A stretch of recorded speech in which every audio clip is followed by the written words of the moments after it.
आप देख रहे हैं BHPC न्यूज। जय हिंद, सत श्री अकाल, आदाब। मेरा नाम है शादाब। दिल्ली की मुख्यमंत्री सीएम रेखा गुप्ता ने रविवार को आम आदमी पार्टी की पिछली सरकार पर निशाना साध दिया है। और निशाना क्या साधा है? निशाना साधते हुए साथ ही उन्होंने आप सरकार पर सरकारी खजाना खाली करने का भी आरोप लगा दिया है।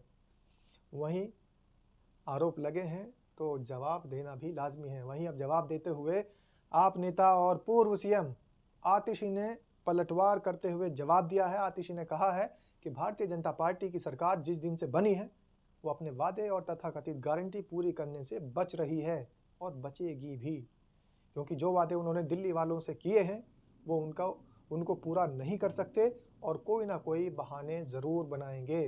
तो दिल्ली की नई सरकार बहानेबाज सरकार है, ऐसा आरोप आतिशी ने लगाया है। और ये कहा है कि इसलिए बीजेपी की सरकार बनने से पहले, नए मुख्यमंत्री की शपथ होने से पहले मैंने दिल्ली के सामने और पूरे देश के सामने दिल्ली के सरकारी खजाने के आंकड़े रख दिए थे।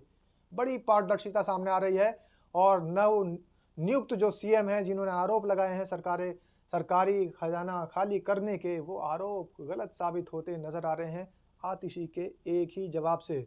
आतिशी ने आगे कहा है कि मैं एक बार फिर से उन आंकड़ों को दोहराऊंगी।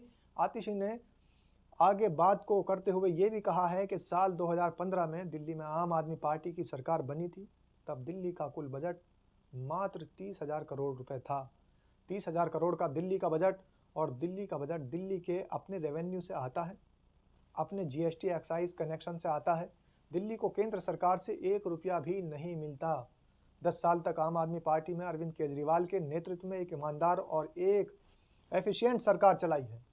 जो दिल्ली सरकार का बजट 2015 में 30,000 करोड़ रुपए का था, वो 10 साल में 2024-2025 का बजट जो मैंने दिल्ली विधानसभा में प्रस्तुत किया वो 77,000 करोड़ रुपए का था। यानी 30,000 करोड़ से आम आदमी पार्टी की जो सरकार थी उन्होंने 77,000 करोड़ रुपए तक ये बजट पहुंचा दिया था। 30,000 करोड़ से बढ़कर 77,000 करोड़ रुपए का बजट पहुंच गया है, ये भी आतिशी ने कहा। और दिल्ली की पूर्व सीएम ने ये भी कहा है कि मैं बीजेपी को चैलेंज करती हूँ। वो अपने द्वारा शासित 20 राज्यों में उनकी सरकार जहाँ जहाँ है वहाँ पर 10 साल में उनकी सरकार का बजट 2.5 गुना अगर बढ़ गया हो। किसी भी सरकार की फाइनेंशियल हेल्थ बहुत ज़रूरी है, वो ज़रूर हमारे सामने आंकड़े रखें। फाइनेंशियल हेल्थ पर एक सवाल उठाते हुए आतिशी ने कहा है कि ये बहुत ज़रूरी है, इंडिकेटर होता है फाइनेंशियल हेल्थ से ही। और दिल्ली सरकार ने, आम आदमी पार्टी की सरकार ने दिल्ली की डेट टू जीडीपी रेशियो को आधा कर दिया है। 6% से ज़्यादा डेट टू जीडीपी रेशियो में हमें जो मिला था उसे हमने 10 साल में सबसे कम परसेंटेज पर लाकर खड़ा कर दिया है। अपने 10 साल के शासन के बाद एक इकोनॉमिकल ग्रोथ और फिजिकली स्ट्रॉन्ग गवर्नमेंट हमने बीजेपी को दी है। और बीजेपी क्या कह रही है?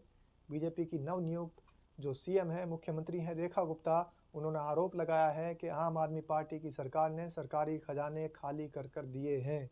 लेकिन आम आदमी पार्टी नेता और पूर्व सीएम आतिशी ने बिल्कुल पर्दाफाश करते हुए ये कह दिया है कि जब शपथ भी नहीं हुई थी, जब भारतीय जनता पार्टी की सरकार भी नहीं बनी थी, उसी वक्त, उसी समय आतिशी ने सबके सामने आंकड़े रख दिए थे और जो बजट सरकार के पास था वो सबको खोलकर सामने बता दिया था। यानी 77,000 करोड़ रुपए का बजट था, जो कि 30,000 करोड़ से बढ़ाकर उन्होंने इस बजट तक अपनी सरकार के जरिए लाकर पहुंचा दिया था दिल्ली के बजट को, दिल्ली के सरकारी खजाने को। लेकिन आरोप लग रहे हैं कि सरकारी खजाना खाली है। तो किसकी बात सच है और किसकी गलत? आप किसको सही मानते हैं, किसको गलत? कमेंट के माध्यम से ज़रूर बताएं। आतिशी ने बताया है कि 30,000 करोड़ के बजट पर उन्होंने सरकार संभाली थी उनकी पार्टी ने और 77,000 करोड़ तक पहुंचा दिया। लेकिन भारतीय जनता पार्टी की सरकार बनते ही उनकी मुख्यमंत्री रेखा गुप्ता कह रही हैं कि सरकारी खजाने खाली हैं। तो अब फैसला तो आपको ही करना होगा। आपको अपने विवेक से ये बताना होगा कि आप किसकी सरकार को सही मानते हैं, किसकी बात को सही मानते हैं, किसकी बात को गलत मानते हैं। कमेंट के माध्यम से ज़रूर बताएं। आपके कमेंट का इंतजार रहेगा। धन्यवाद। रोज की ताज़ा खबरें सुनने के लिए सब्सक्राइब करें BHPC न्यूज चैनल। साथ ही रोज के नोटिफिकेशन जानने के लिए दबाएं बेल आइकन। साथ ही हमें अपनी राय देने के लिए हमारी वीडियो पर कमेंट करके बताएं और वीडियोस को लाइक और शेयर करना बिल्कुल ना भूलें।